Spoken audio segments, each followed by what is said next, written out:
presença hoje é de uma especialista num assunto que é muito caro a esse programa, a pauta muito recorrente aqui. A gente sempre está procurando saber e conhecer um pouco, e mais do que isso, compartilhar as tantas vertentes da cura, como que a cura, esse processo interessante, né, da natureza, ocorre. Nós trabalhamos a gente conversa aqui com especialistas de toda a natureza, de toda a influência, e a gente tem uma propensão a estar também examinando outras perspectivas que não constam na nossa rotina e sobre as quais ainda não se lançou um olhar mais completo.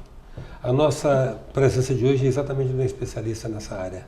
Renata Valentim, especialista em medicina tradicional chinesa e acupuntura. É com ela, com a Renata, que nós vamos conversar.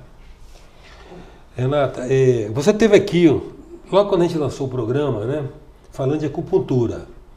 Mas você, naquela época, me parece que você focou especificamente muito a abordagem da acupuntura. Nunca custa lembrar que a acupuntura passou a ser reconhecida pelos cânones da alopatia, há uns 25 anos atrás.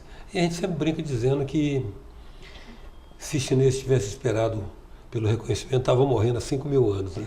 Exatamente, Eustáquio. Primeiramente, te agradeço mais uma vez por mais essa oportunidade. Agradeço. Gratidão. Boa tarde a você, boa tarde a todos. Sim, exatamente. A proposta da medicina tradicional chinesa e da acupuntura é uma proposta totalmente diferenciada da visão da medicina ocidental, porém não menos eficaz. A visão da medicina oriental é uma visão mais global do ser humano. Nós não tratamos o efeito do desequilíbrio na saúde humana, nós tratamos a causa. Nós não tratamos em cima apenas de sintomas, nós tratamos também a nível de síndromes, que é um conjunto de sintomas que, funilados, eles levam a uma vulnerabilidade maior em determinado sistema orgânico, que é ali que a gente vai focar, dar uma ênfase maior de tratamento.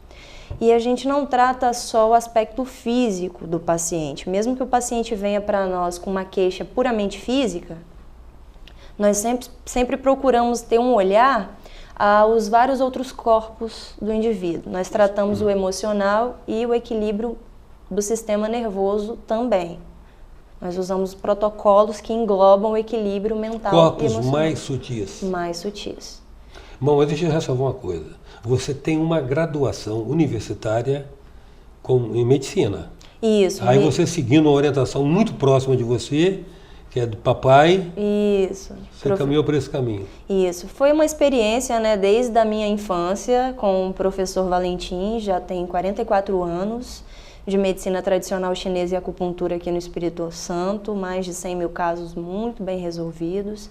E muitos desses casos eu presenciei desde a minha tenra idade, desde a minha mais tenra idade. Eu fui vendo como os pacientes iam melhorando com a prática da acupuntura. Pacientes que muitas vezes chegavam desencaminhados de vários tipos de outras técnicas ocidentais de tratamentos. E aí eles já vinham pra gente assim, desacreditados. E aí a gente elaborava um plano de tratamento, tratando todos os aspectos daquele indivíduo, daquele organismo, tratando o equilíbrio emocional, que hoje a gente já sabe, né? Existe a psicossomática, onde o desequilíbrio do sistema nervoso, da mente e das emoções influenciam no desenvolvimento de doenças físicas, né? Porque, na verdade, é tudo interdependente. Se eu tenho um desequilíbrio emocional, ele vai influenciar na função orgânica e vice-versa. O desequilíbrio da função orgânica influencia nos humores, nas emoções. Então a gente faz um tratamento mesmo global. A gente não foca muito apenas em efeitos, em sintomas. É um tratamento mais profundo, uma visão mais holística do paciente. Há uma correlação clara da natureza da emoção com o órgão. Com certeza. Cada tipo de emoção tem uma vinculação, tem um rebatimento em um órgão. Com certeza. Assim como a alimentação, né? Tanto as emoções quanto a qualidade do que é ingerido pelo paciente, pelo indivíduo, aquilo ali vai reverberar de determinada forma, para bem ou para mal, no funcionamento daqueles órgãos e vísceras. Então, no trabalho que a gente faz, no tratamento que a gente faz para o paciente, a gente já mapeia quais são as necessidades dele, não só aquilo que ele está apresentando no momento, mas através de formas de diagnóstico, de anamnese, a gente olhando o pulso do paciente, não é a checagem ocidental, né? Muitas vezes o paciente vem para a gente numa primeira sessão, numa primeira consulta, numa primeira anamnese, a gente olha o pulso. Ele acha que a gente está aferindo a pressão, mas não é aquele exame tradicional do Ocidente. É um exame tradicional chinês, onde a gente consegue ver como está a saúde geral do paciente através dos 28 tipos de pulsos que existem nesse exame de pulsologia chinesa aplicada. Nessa questão específica do pulso aí, é uma veia, né? É uma veia. Nós temos a veia radial. A veia radial. E aí, dependendo do ritmo da veia, de pulsação da veia, que você identifica a disfunção? Isso, nós temos a artéria radial, na verdade. Pelo estilo que a artéria pulsa, nós pegamos a posição na artéria radial e são, na verdade, 6 posições, onde se varia profundidade ou superficialidade, né, da palpação.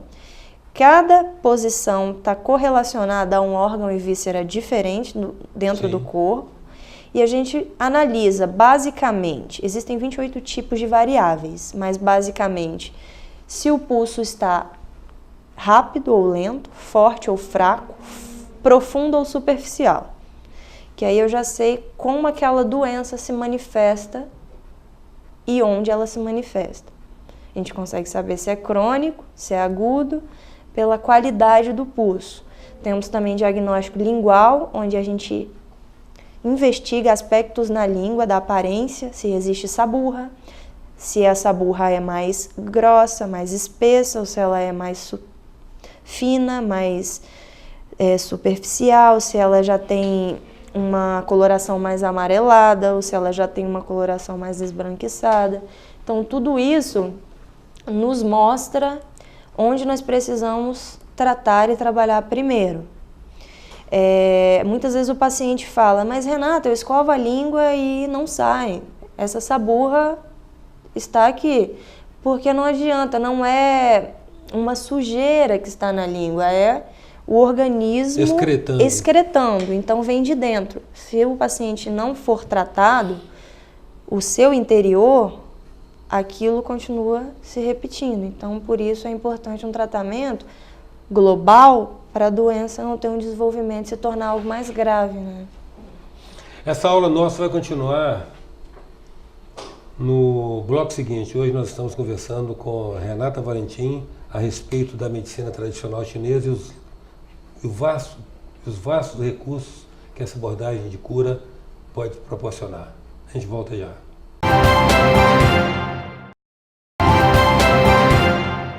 Voltamos com a presença da especialista em medicina tradicional chinesa, Renata Valentim. Renata, no bloco anterior você estava explicando algumas das abordagens, né, que para os alopatas convictos e empedernidos soa como magia, né? E quando eles falam magia, no sentido depreciativo. Aí isso é mágico, isso é conhecimento mágico. Eu tive a oportunidade de conhecer alguma coisa dessa, até um pouco lá na origem mesmo, mas o interessante é o seguinte, eu acho interessante também uma certa poesia que existe. Por exemplo, você falou desse rebatimento das emoções que a pessoa sente nos órgãos ou vísceras, né? Ou seja, como é que essa ligação. Essa ligação, não existe uma dissociação de corpo e de mente ou de espírito, né? Mas existe um glamour, uma poesia. Eles falam de madeira, fogo, água, ar, um alimenta o outro, cada órgão corresponde a um tipo desse, e a partir daí também se cria as conexões, né? Isso. Porque madeira, metal alimenta a água, que cria... Isso. Como é que é isso? Explica para nós aí. Então, Eustáquio, a respeito do ceticismo dos alopatas, é porque é algo novo. Eles estão acostumados com aquele modelo ocidentalizado da medicina. Então, a medicina tradicional... Novo para eles, novo né? É homeopatia. É novo para eles. É. Só que a medicina tradicional chinesa e a acupuntura e a fitoterapia, que são as minhas especializações, né? Onde eu dei maior ênfase na minha clínica diária, existem há 5.000 anos, mais de 5.000 anos. E a medicina ocidental tem pouco mais de 200 anos. No máximo, né? Então, a medicina tradicional chinesa é uma medicina fantástica e a sua eficácia é inquestionável. Todos que tiverem a oportunidade de se submeter a essa prática, certamente irá se beneficiar muito. E essa questão dos elementos, sim, a medicina tradicional chinesa não é só ciência, é arte. Ciência artística. É porque a filosofia da medicina tradicional chinesa engloba a influência do ambiente, os elementos da natureza, na função dos órgãos e vísceras internas. Como o clima afeta aquela biologia orgânica em específico. Nós temos pacientes, por exemplo, com queixas ósseas, de desequilíbrios ósseos, que no inverno a sintomatologia é mais exacerbada, porque ele já tem uma vulnerabilidade genética naquele sistema urinário, que engloba não só rins e bexiga, mas engloba toda a parte óssea e articular, e engloba também a parte auditiva. Na medicina chinesa nós temos os órgãos dos sentidos correlacionados com os órgãos e vísceras do corpo, correlacionados com algum tipo de temperamento ou emoção. Então, sempre que nós temos um desequilíbrio, tanto de superfuncionalidade quanto de hipofuncionalidade, né, tanto de hiper quanto de hipo, um desequilíbrio, nós temos um quadro sintomatológico estabelecido. Então, sim, os elementos da natureza, o clima, o ambiente influencia a saúde física e a saúde orgânica. Quer dizer, é um desconhecimento você isolar um organismo desse contexto e não considerar todo esse entorno na influência da biologia da pessoa. Eustáquio, porque se perde a possibilidade da cura quando você olha o organismo humano apenas segmentado. Quando você segmenta, você está com uma visão muito linear cartesiana, você perde a visão holística e abstrata do ser humano. O ser humano tem vários fatores internos e externos que influenciam a saúde humana, a saúde física, mental e espiritual. Nós chamamos na medicina tradicional chinesa, numa linguagem não só científica, médica, mas também filosófica, de patógenos externos, exógenos, que causa doença, né? Que vem de fora para dentro, que são clima, temperatura, alimentos com uma temperatura que não condiz com a térmica daquela biologia orgânica, golpes de vento, friagens, né, que os ocidentais chamam de deu uma queda imunológica porque pegou uma chuva. Para o oriental, isso chama de golpe de vento. É uma linguagem diferente para a mesma questão, uma visão mais oriental. E quando são fatores endógenos, que são fatores internos, a gente pode falar de desequilíbrios emocionais e desequilíbrios alimentares, maus hábitos alimentares que, infelizmente, atualmente no Ocidente, as pessoas, elas, até mesmo devido à correria diária, elas têm se alimentado, a maioria, de uma forma bem ruim. E isso, com certeza, desequilibra essa homeostase orgânica. Bem, você tem interesse em continuar ouvindo essa conversa com a Renata? Então eu te convido a estar conosco na edição de amanhã da Presença, que a Renata vai seguir diciando para nós toda essa sutileza e toda essa complexidade da abordagem chinesa da cura. Até lá, então. Gratidão.